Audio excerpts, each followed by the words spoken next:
की आज दाभोळकरांना बोलू दे, उद्या आम्ही बोलू.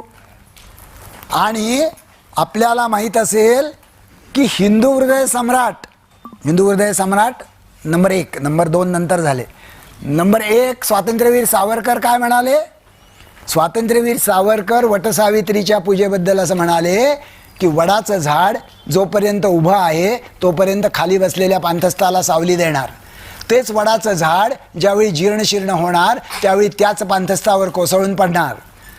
सावली द्यावी पांथस्थाला का त्याच्यावर कोसळून पडावं हे ज्या वडाच्या झाडाला कळत नाही त्याची वटसावित्रीला स्वतःच्या मनोकामनांच्या पूर्तीसाठी पूजा करणं सावरकरांनी वापरलेला शब्द आहे. ही असत्याची पूजा आहे. म्हणजे सत्यमेव जयते असं देशाचं ब्रीदवाक्य आहे आणि असत्यमेव वर्तते अशी आपली स्थिती आहे.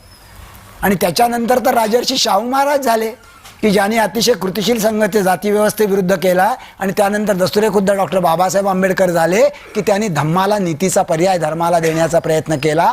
हा सगळा वारसा आम्हाला अतिशय प्रभावी वाटतो.